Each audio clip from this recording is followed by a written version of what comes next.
So for this video, I'm just going to kind of go over and talk about my run through the course, what I thought, what I saw, and just kind of relay back to you guys, just to give you a general idea of what this course has to offer. So the location is Shorewood Park in Shorewood, Illinois. This is I-55 and 59. So it's kind of a little hidden back in the... It's kind of tucked away right off of 59. So it's got a little bitty sign. You make a right, go between these two fences, and then you wind up in the park. Driving through, parking toward the back, and then playing up through the front. This park has 18 holes and is a par 65. The tee type, they have concrete pads, so you won't be stomping in mud when you're teeing off, at least. The basket type used is the Chainstar by DiscCraft. All 18 holes have a Chainstar. Course length is about 4,011 feet. Nice little course, good for beginners. Most of the holes are pretty short. The alternate length for the course is 4,321 feet if you play the extended version. Hole lengths, there's 15 baskets under 300 feet. They're between 300 to 400 feet. There's 3 baskets. So again, it's a pretty small course, really good for beginners. The terrain is pretty much wooded with moderate amounts of clearing, and there's also a creek that runs through it, so it comes into play on a lot of holes. Other things this park offers is a bulletin board, so feel free to check that out and keep yourself posted on what's going on in the park. Also a portable toilet, so if you need to use the bathroom, they do have a portable feature available there for you. There's a drinking water fountain. Grab yourself a drink, fill up your water bottles. You can do it right here at this fountain. Yeah, definitely get your water bottles, stay hydrated. There's also a 20 by 20 little tin roof pavilion here, and there are also picnic tables available. At this time when I seen, there are 4 picnic tables in the pavilion, 2 more sitting outside. So there's also a grill, though I don't know if I'd be using it.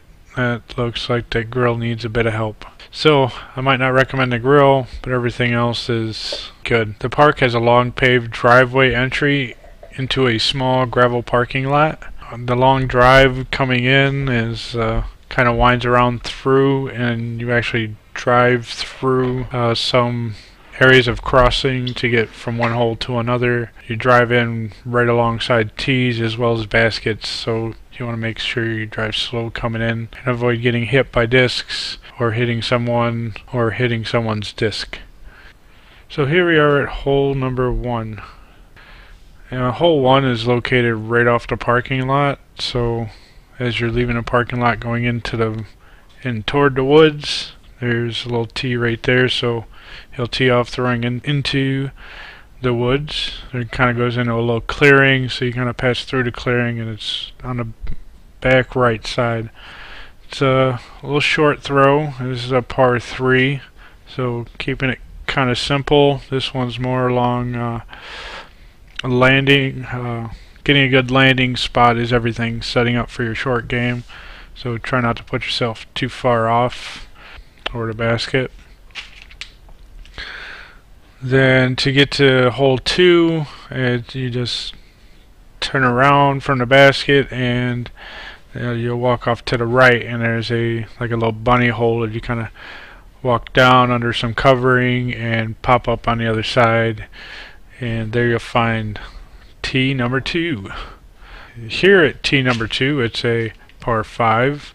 From here, this tee 2 has a dog leg, so it's kind of the dog leg's to the left from the tee, but you're gonna have to go to the left and then go right. And this is a long one, so in my personal, I plan to just throw for the dog leg. Don't even worry about the turnaround yet, unless you got enough arm in you to get all the way down there. But it's par 5, so it gets a little muddy around the dog leg, so hopefully you can plan to land in a dry spot and you're just, the dog leg is the small group of trees that comes in from the right side, and so you want to go around them. And there's an open clearing cross, so hole 2 basically ended at, you're at a clearing, so you just kind of walk through that clearing toward the road, and you walk up the road just a little bit, and there's a entry point on the left, and you'll see the tee off pad for basket 3 right there as you enter the woods. So you're just going to cross the road and opening in the left side of the road. Hole 3 is pretty much a straight shot. This is just over the small creek, and the road is a hazard. Hole 3 is a par 3. It's a straight shot. There's trees on both sides, so you can tomahawk it, try and get a roll out of it, but watch it dips down, goes into a creek. You just want to try and keep it on the path and get it down on the other side. Hopefully you can cross over that creek. And the road is a hazard. It's right on the back side of the basket, so if you overshoot this one, you could end up in the road. Watch for traffic coming and going on that road. Once you get done with hole 3, from the basket, look up just down the road a little. It's like 5-6 feet. You're gonna see it. You can't miss it. So hole 4 is a par 3. It has a dog leg. Basically, you're following around the creek, and then there's a little bunch of trees down there, and there's a dog leg that you got to go through to get in. The trees, the basket is surrounded by a bunch of trees, so it's very hard to get in there. The next T5 is going to be right there. Hole 5 is a par 3. You're basically throwing over the creek. It's got a little dog leg, and then you're going up a embankment to a clearing. So basically, if you can get it up one side to the other, just go across from clearing to clearing. Moving to hole 6, there's 2 stumps for you to take a break for a moment if you want on the T6. This one you're going to see we're throwing back again across the creek. So we're going back toward the road.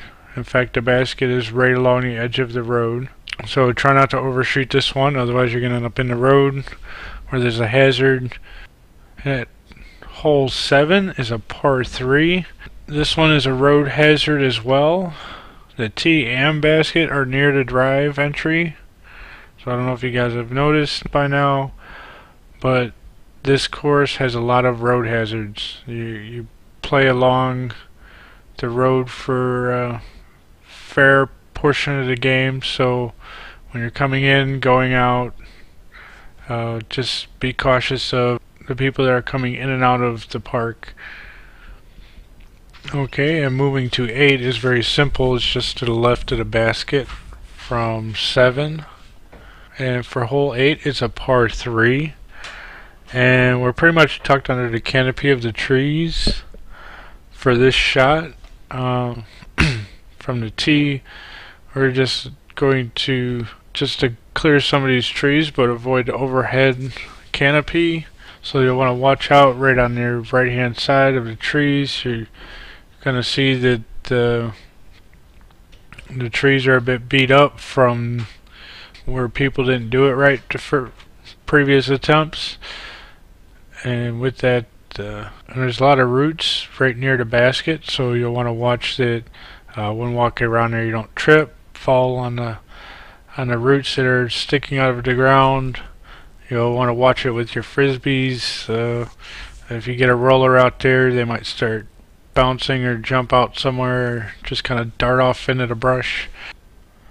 And hole 9 is a par 3, and we'll be throwing back across the creek again. This one, if you want a good trick here, if you want some extra style points on this one, you can skip your disc off the decking here and get some extra style points for this one.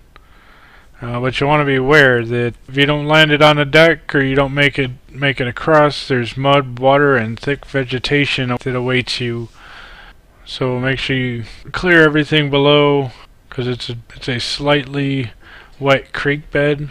You don't want to have to go fishing for your disc. It's just a short walk under a canopy of trees to the right of the basket, and you're gonna have to look up kind of high for this one, because they posted the sign up on a tree about 9 foot tall, or maybe the tree just grew over the years, but basically the sign's up in the air. So hole 10 is a par 3. The pad is easy to find. When you're throwing from this pad, the first thing you're going to want to watch out for is this little tree right here on the left side, just after the pad. It's easy to miss it when you're just looking at the end basket and forget about this little tree that's here. I've hit it before. But if you overthrow this basket, you could end up down by the creek again. So there's a little creek bed there, some water, bit of mud. So you want to watch yourself. And also, I guess on the previous hole 10, if you're throwing your frisbees in, these roots can ruin a good roller for you. They could end up shifting your direction and rolling off in the wrong way. So watch yourself all around here. Okay, when you're moving from the basket for 10 to the tee for 11, you'll want to watch yourself. These roots are bit gnarly here coming out of the ground, so walk with care and try not to slip and fall. Hole 11 is a par 4. We're just throwing through the sticks here, and we're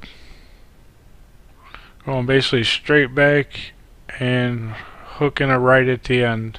So real quick right.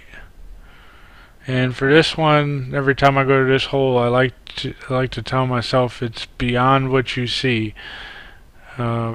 because you throw, and I always think I know where it's at, and I place for there, and it tucks off in, and then I get there and find out, oh, it was like 3 more trees up where the little pocket was, and now I got to throw my short game around these trees, when all I have to do is throw a little further, just keep it on the center line, and hook right a little bit later. So you got to kind of throw long for this one. It's a par 4, so give it some good distance, and just try to stay on the center path as long as possible until you get to the basket. Moving to 12, we just backtrack a little bit, and then we head up a little walking path leading out of the woods in the trees and into the clearing. And here you'll find hole 12.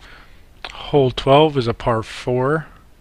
There are trees on the left, but you have a whole open clearing there that awaits you. So the basket is kind of just ahead on the right, kind of in the middle of the clearing. So I see a lot of people get their arms a little loose here, and they throw it off and end up going a little wild without but you got plenty of room, so what the heck, send those discs sailing. Just make a right, and the basket is just in front of you. And hole 13 is throwing just into the trees, where the pin awaits in a little clearing of trees.